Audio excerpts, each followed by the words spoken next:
rabbil alamin wa bihi nasta'in ala umuri dunya waddin. Wa sallallahu ala sayyidina Muhammadin khatamin nabiyyin wa ala alihi wa sahbihi ajma'in. Wa la hawla wa la quwwata illa billahil aliyyil azim. Rabbi shrah li sadri wa yassir li amri wahlul 'uqdatam min lisani yafqahu qawli.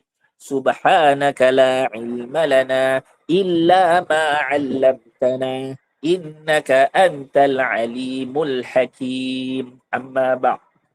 Alhamdulillah, para hadirin hadirat, sahabat pencinta Al-Quran yang dimuliakan Allah, lagi dikasihi. Sama-sama kita memanjat syukur ke hadrat Allah kerana begitu sempurna setiap saat di dalam kehidupan kita. Setiap hembusan nafas yang dikecapi oleh kita, maka tiada hakikatnya melainkan kesempurnaan yang Allah beri kepada kita. Sempurna, sempurna, sempurna, sempurna, sempurna, sempurna, sempurna, hinggalah akhir hayat kita. Maka rugilah seseorang yang tidak menyedari bahawa segalanya telah disempurnakan oleh Allah.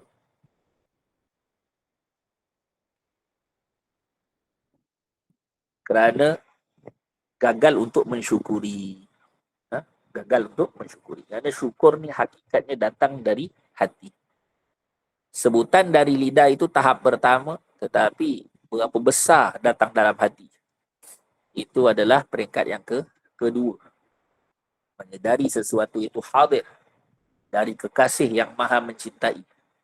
Itu bukankah pemberian yang sangat besar?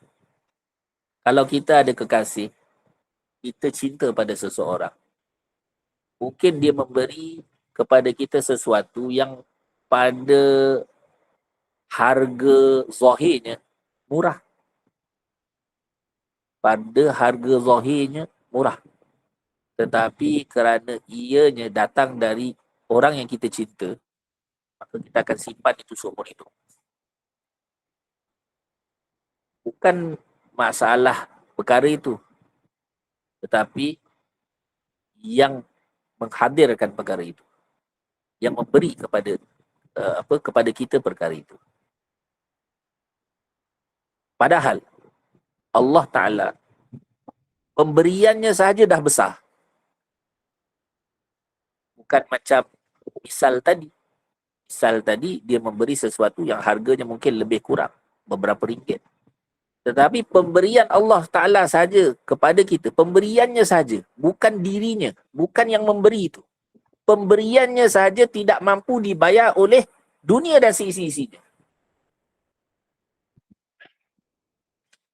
Satu orang yang telah habis nafas dia, dia punya harta sepenuh langit hingga ke bumi ni, penuh emas. Dia cuba membayar segala yang dia ada untuk dapatkan satu nafas yang dia dah habis, maka tetap dia tidak akan dapat. Itulah nilai sebenarnya nafas yang Allah beri pada kita. Sebab tu hak ke atasnya ialah hisab. Lepas tu bila Allah kata hisab, khalas. Khalas. Memang kena akui, itu hisab. Kerana ianya sangat-sangat bernilai.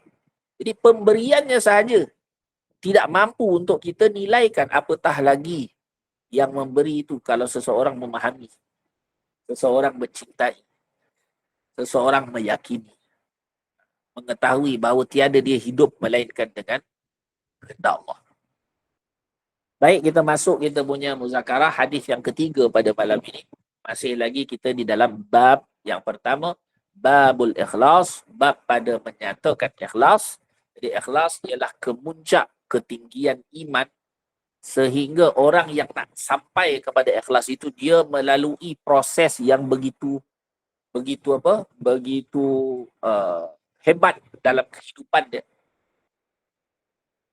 sehingga dia akhirnya diangkat oleh Allah untuk menjadi orang yang ikhlas.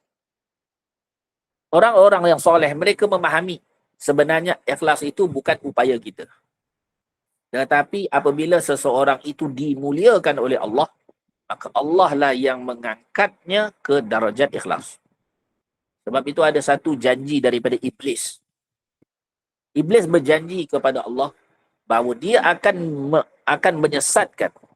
Dia akan berusaha untuk datang kepada anak Adam, untuk mengganggu anak Adam daripada segala segi.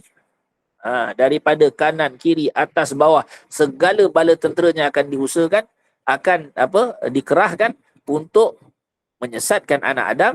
Tetapi dia sendiri, Iblis sendiri mengakui di dalam firman Allah Ta'ala itu, hikayat daripada Iblis bahawa dia tidak akan mampu untuk menyesatkan orang yang diangkat oleh Allah ke darajat ikhlas. Itu yang disebut di dalam firman-Nya, illa ibadaka minhumul mukhlasin, kecuali hamba-hambamu di kalangan mereka itu al-mukhlas, mukhlasin, bukan mukhlisin, tetapi mukhlasin, yang Allah Ta'ala sendiri mengangkat mereka ke darajat ikhlas. Itu sebenarnya tinggi, ya, perkataan ikhlas itu bagi orang yang memahami. Sebab itu permulaannya kita belajar untuk membaiki niat-niat kita. Setiap masa, setiap saat, setiap tingkah laku, hadirkan hati kita agar sentiasa kita berniat. Itu permulaan dia. Baik, hadis yang ketiga.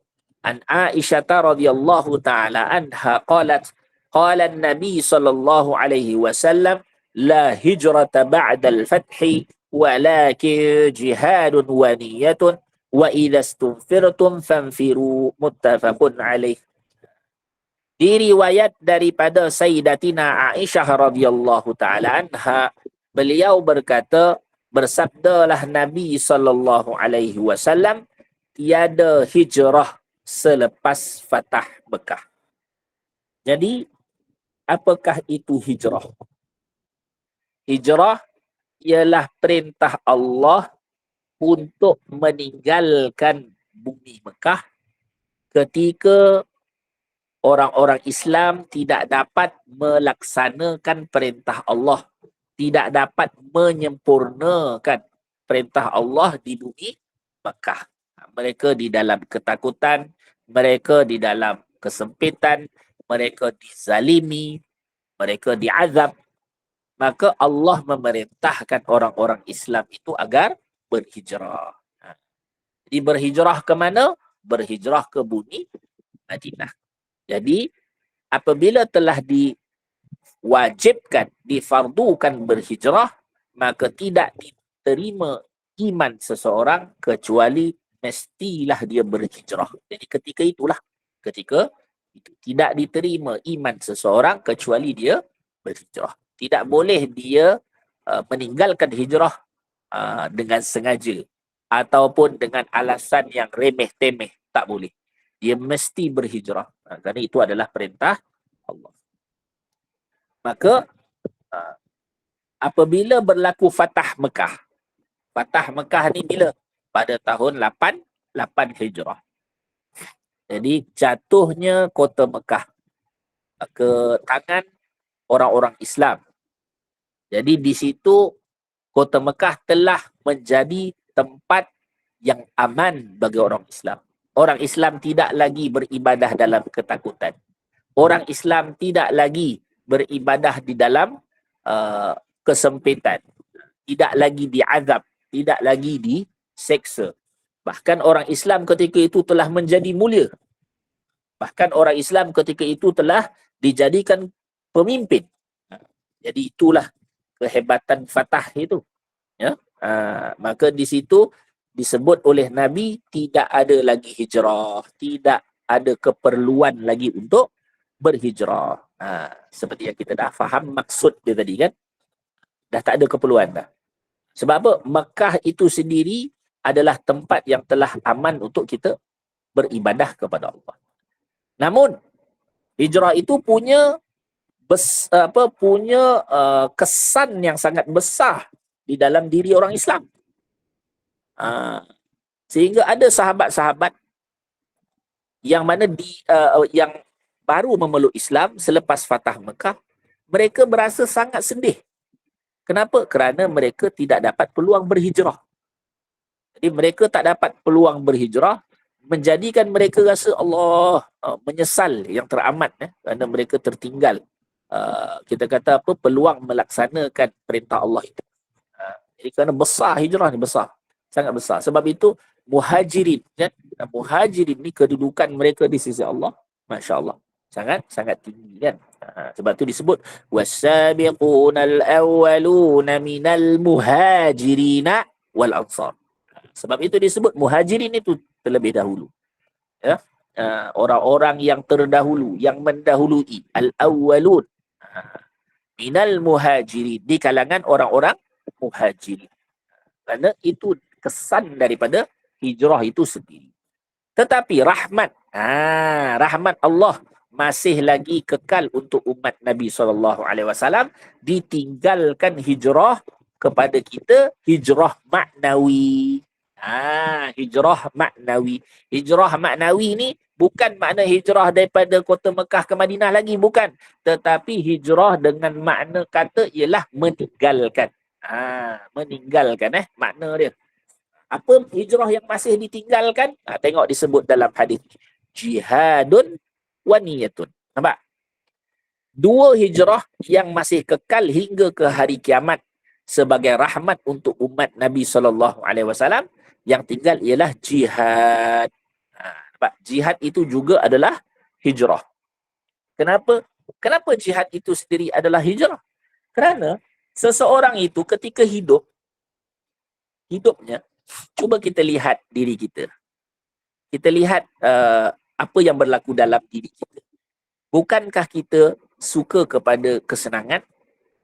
Bukankah kita suka kalau segala-galanya mudah? Bukankah kita suka melakukan apa saja yang kita memang teringin? Nampak tak? Jadi daripada sudut itu, apa erti yang kita boleh capai? Ialah kita sendiri suka dengan nafsu kita. Nampak tak? Kita sendiri suka dengan nafsu kita. Benda yang kita nak, apa? Kita tak boleh tepis benda yang kita nak. Kita bahkan kadang-kadang apabila kita nak sesuatu, lalu ada orang yang mengingkari, maka kita akan marah. Ya, kita akan marah. Kenapa kamu tidak sama dengan keinginan saya? Kenapa kamu suka membangkang saya? Kenapa kamu suka melawan cakap saya? Kan? Kita merasakan bahawa apabila sesuatu itu berlawanan dengan diri kita, dengan keinginan kita, kita merasakan marah. Kita merasakan tak senang. Jadi itu menunjukkan bahawa kita senang dengan nafsu kita. Kita senang dengan nafsu.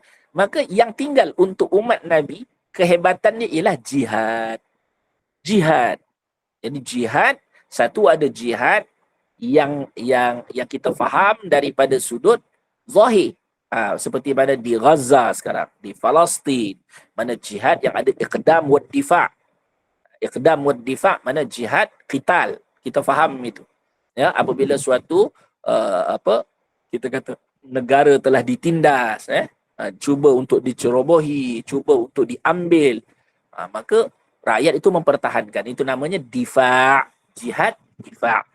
Tetapi apabila ada suatu negara yang begitu kuat ketika dia menyampaikan agama dan dia ingin, mana negara tadi ingin menghilangkan segala penindasan yang berlaku di negara-negara yang lain, maka dia menawarkan Islam. Itu dipanggil jihad iqbal. Jihad iqbal dipanggil. Mana pergi ke hadapan. Tadi yang pertama tu yang seperti di Gaza apa semua tu, itu ialah difa', pertahanan, mempertahankan diri. Itu jihad yang kita faham zahir. Dia ada satu lagi bahagian, iaitu jihadun nafs. Jihadun nafs. Jihadun nafs iaitu melawan segala keinginan hawa nafsu. Baik nafsu syahwat, baik nafsu ghadab. Nafsu syahwat, melawannya dengan kita kata kita bermujahadah, kurang makan, kurang minum, kurang rehat, kurang borak-borak, kan? Borak-borak saja, sembang-sembang, kurangkan cakap macam-macam, merapu-rapu, kan? Tengok merapu-rapu, dengar merapu-rapu, kurangkan. Itu termasuk dalam jihad. Itu jihad. kepada nafsu syahwat. Adapun satu lagi, jihad kepada nafsu ghadab. Jihad kepada nafsu, kita ada dua nafsu, nafsu syahwat dan ghadab. Nafsu ghadab tidak dapat dilakukan, melainkan kita mesti duduk di bawah murabbih. Barulah akan berlaku jihad melawan nafsu ghadab. Kalau kita nak lihat contoh yang sempurna daripada jihad syahwat, jihad ghadab, ini semuanya telah Allah Ta'ala telah sebutkan dengan sempurna di dalam surah Yusuf. Lihatlah bagaimana Nabi Allah Yusuf dipelihara Allah daripada kemuncak syahwat, kemuncak nafsu syahwat, dan itu mewakili sekalian para nabi. Mereka dijaga daripada nafsu syahwat bahkan setinggi-tinggi nafsu. Sebab itu dicontohkan kepada kita kisah baginda Yusuf alaihissalatu wassalam ketika mana berada di dalam bilik bersama Zulaikha. Apa yang nak disampaikan di situ? Yang nak disampaikan di situ bukan seseorang yang melayani syahwatnya, bahkan apa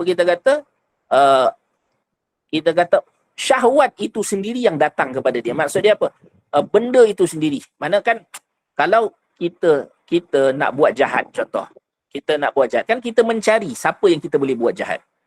Tetapi Nabi Allah Yusuf ditunjukkan kepada kita bahawa bukan dia yang mencari untuk buat kejahatan, tetapi kejahatan itu sendiri telah datang berlutut depan Nabi Yusuf. Sebab itu ditunjukkan bahawa Nabi Allah Yusuf itu telah ditutup segala pintu, bahkan dikunci, bukan dikunci daripada dalam tetapi dikunci daripada luar. Kalau kunci pada dalam boleh buka, kunci daripada luar. Zulaikha telah memerintahkan bahawa dikunci pintu segalanya daripada luar. Dan Zulaikha sendiri berkeinginan kepada Yusuf. Di sini menunjukkan bahawa maksiat tu datang kepadanya dan diuji setinggi-tinggi keadaan. Itu disebut tidak ada dua antara seseorang itu. Kan kita dah baca riwayat kan, seorang lelaki dengan perempuan yang ajnabi, ketika mereka bersama, malaikat iblis yang ketiganya kan, lelaki dan perempuan yang ajnabi, ketika mereka berdua-duaan, tidak ada yang ketiga melainkan syaitan. Tetapi tidak berlaku kepada para anbiya alaihissalatu wassalam. Tidak ada yang mereka kalau dibiarkan dua seperti itu, yang ketiganya adalah Allah. Tetap ketiganya adalah Allah, bukan syaitan. Syaitan itu pun sebenarnya bawah, tidak layak pun sebenarnya. Mereka tidak layak pun untuk sentuh Nabi ini. Sebenarnya itu hakikatnya. Tetapi rahmatlah untuk pelajaran umat, dibagilah contoh-contoh syaitan cuba ganggu Nabi. Padahal tak boleh. Padahal tidak layak. Bukan tidak boleh, tidak layak. Tidak layak pun sebenarnya syaitan itu. Iblis pun sebenarnya tidak layak pun untuk menyentuh Nabi. Para anbiya alaihissalatu wassalam. Kerana kedudukan para anbiya ini bukan kedudukan manusia biasa. Walaupun zahirnya mereka manusia biasa, kedudukan mereka jauh lebih mulia daripada para malaikat. Itu sebenarnya kita kena faham. Itu sebenarnya kita kena faham. Kedudukan mereka jauh lebih mulia daripada para malaikat. Sebab itu para malaikat diperintah Allah untuk sujud. Ada orang tak faham lagi. Dia kata, betul ke Ustaz? Nabi-Nabi lagi mulia pada malaikat? Ya, hak.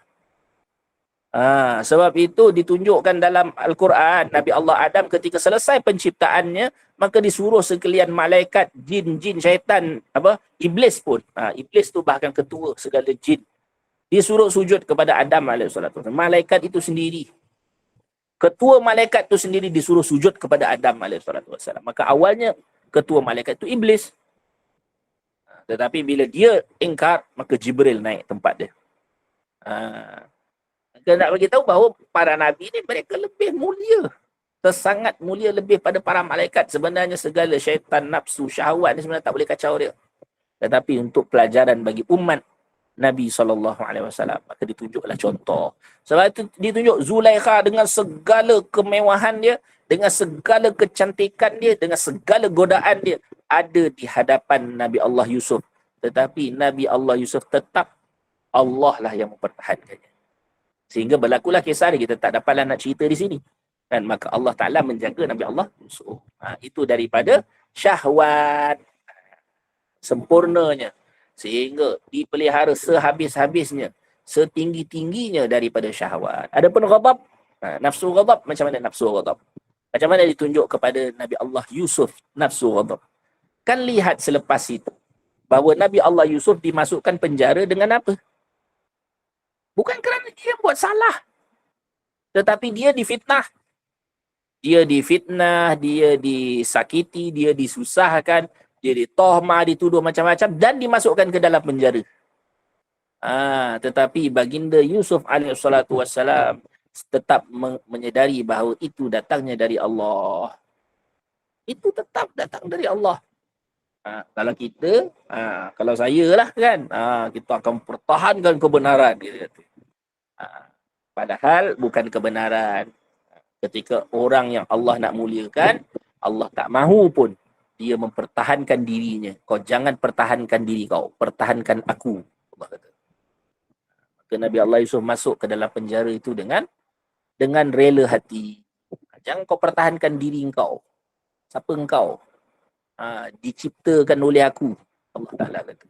Engkau tu siapa? Engkau nak pertahankan diri kau, napas kau pun aku yang bagi. Allah kata, napas kau pun aku yang bagi. Upaya kau buka mata pun aku yang bagi. Kan? Terdetik kebaikan dalam hati kau buat pun semua upaya aku yang bagi. Kau nak pertahankan diri apa? Hakikatnya pertahankan aku. Allah Ta'ala. Sabar. Nabi Allah Yusuf pun masuk. Itu dia kata sempurnanya melawan ghadab. Ghadab. Kerana kalau kita kan biasa ramah dengan itu. Ini bukan bermakna kita tidak boleh mempertahankan diri kita. Bukan itu maksudnya. Bukan itu maksudnya. Ya? Tetapi kerana di sini contoh role model untuk umat. Kita bicara tentang model. Model maknanya begitu pasrah dia dengan Allah ketika berhadapan dengan segala sesuatu. Macam Nabi Allah Ibrahim lah. Kan? Ketika dilontar dalam api. Kan? Sehingga disebut kan, di dalam riwayat malaikat Jibril sendiri ingin tolong baginda Ibrahim. Wahai Allah, apa hamba-Mu itu tidak engkau tolong? Maka Allah kata, kalau kau nak tahu, kau pergi tanya. Tanya engkau kepada Ibrahim itu. Maka turunlah dia kepada Ibrahim, sedang Nabi Allah Ibrahim dilontarkan ke dalam api. Ya, dalam keadaan dia dibogelkan. Dia dibogelkan, dimalukan dan dilontar dalam keadaan bogel. Sebab itu, kalau kita membaca hadis tentang hari kiamat, Nabi SAW bersabda, orang yang mula-mula diberi pakaian daripada sekalian manusia ialah baginda Ibrahim AS. Kerana beliau telah dibogelkan atas nama Allah. Beliau telah dibogelkan atas nama Allah, maka Allah menggantikan di hari akhirat, tiada yang mendapat pakaian melainkan baginda Ibrahim AS lah orang yang pertama mendapat pakaian. Maka ketika malaikat Jibril turun, memberitahu kepada Ibrahim, wahai Ibrahim, kau tak ada perlu ke apa-apa? Alakah hajah? Ibrahim AS kata, ya, aku punya hajat, tetapi bukan pada engkau, pada Tuhanku. Pada Tuhanku. Apakah kau tak meminta? Pengetahuannya cukup tentang aku sudah memadai. Tahunya Allah tentang diriku sudah cukup. Itu lebih baik daripada ucapan permintaan aku kepada dia. Itu dah makom yang tinggi lah. Makom yang tinggi itu bukan ucapan dan bukan pendengaran. Bukan saya yang berucap, bukan tuan-tuan yang mendengar, tetapi perjalanan hati. Itu kena cari guru lah. Kena cari guru. Itu dalam proses ghadab. Maka ditunjukkan baginda Yusuf AS bagaimana sempurnanya dalam nafsu ghadab. Dan diakhiri pula ketika mana telah dikeluarkan Nabi Allah Yusuf daripada penjara, maka akhirnya beliau menafikan dirinya sendiri pun bahkan. Bukan kata aku dah baik sebab aku dah dapat lawan nafsu syahwat, aku dah dapat lawan nafsu ghadab. Bahkan apa kata-kata beliau? Itu dirakamkan oleh Allah dalam juzuk 13.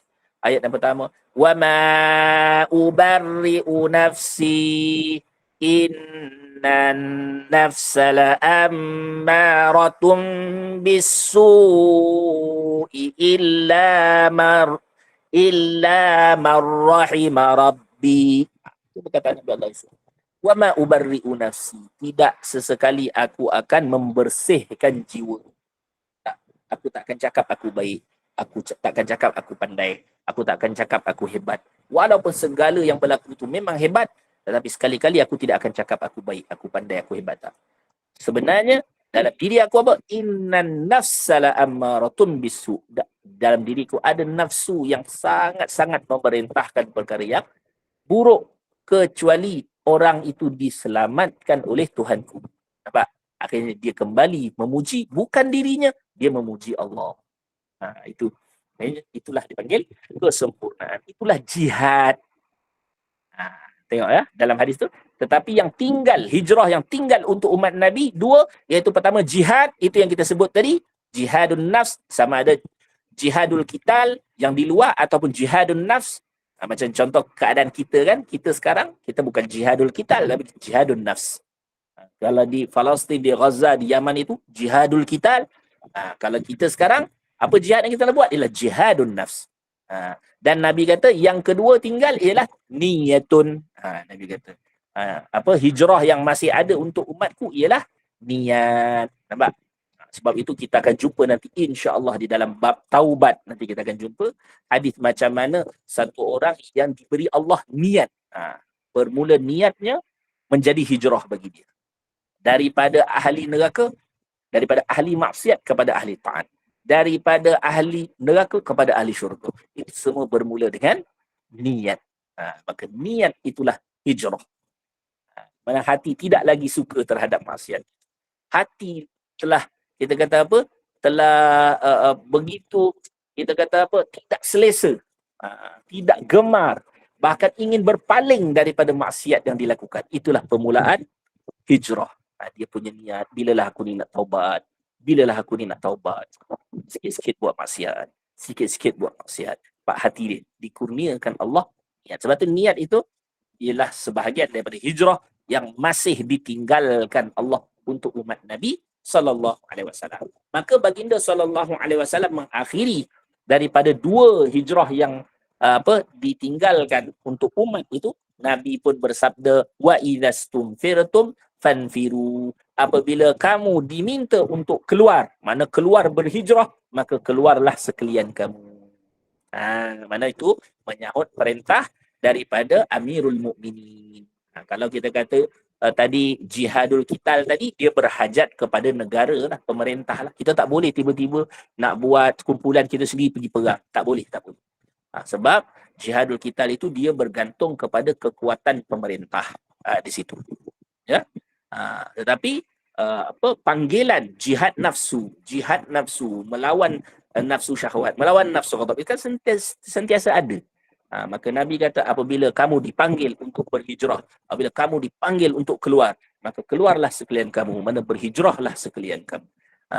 Itu rahmat kepada umat Nabi SAW. Mudah-mudahan kita, walaupun kita tidak dapat melaksanakan hijrah seperti mana para muhajirin yang meninggalkan bumi Makkah ke bumi Madinah itu, tetapi mudah-mudahan hijrah maknawi ini menyebabkan kita juga bersama-sama, kita dimuliakan oleh Allah sehingga kita dapat bersama-sama dengan mereka di hari kiamat. Wallahu alam. Sekadar itu perkongsian di malam ini, mudah-mudahan bermanfaat terutama bagi diri saya. Jadi saya meminta kepada Allah agar segala kata-kata dan peringatan itu mestilah mengetuk hati saya terlebih dahulu, mestilah menyegarkan iman saya terlebih dahulu, mestilah meningkatkan keinginan saya terhadap kebaikan terlebih dahulu, keinginan saya untuk hidup beragama terlebih dahulu. Dan kita semua yang hadir, mudah-mudahan segala ucapan yang kita dengar, kita dapat manfaatnya, menjadi suatu zakhirah mana kita boleh pula sampaikan kepada orang lain, dihadirkan amal-amal soleh dalam kehidupan kita, direzekikan kita istiqamah dan disudahi hidup kita dengan husnul khatimah. Kita sudahi majlis kita dengan tasbih kafarah dan surah Al-Asr. Subhanakallahumma wa bihamdika asyhadu an la ilaha illa anta astaghfiruka wa atubu ilaik. Bismillahirrahmanirrahim. Wal 'asri innal insana lafi khusr illa alladhina amanu wa 'amilus solihat wa tawasaw bil haqq wa tawasaw bis sabr. Assalamualaikum warahmatullahi wabarakatuh. Waalaikumsalam warahmatullahi wabarakatuh.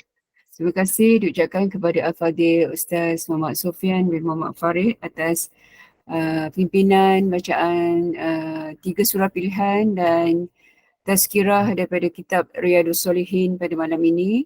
Semoga kita mendapat ibrah daripada apa yang disampaikan oleh Ustaz. Dan untuk makluman pada selepas program ini kita ada bacaan Al-Kafi daripada yang akan disampaikan oleh Al-Fadhil Ustaz Muhammad Raziq bin Muhammad Ajib. Dan pada yang berkelapangan mohon sama-sama kekal dalam yang sama, dan saya mau ucapkan ribuan terima kasih kepada Ustaz Muhammad Sofian. Dan terima kasih juga kepada para jemaah yang hampir 125 orang yang setia bersama-sama dari awal hingga akhir majlis. Jadi kita tunggu kehadiran Al-Fadhil Ustaz Muhammad Raziq untuk program yang seterusnya.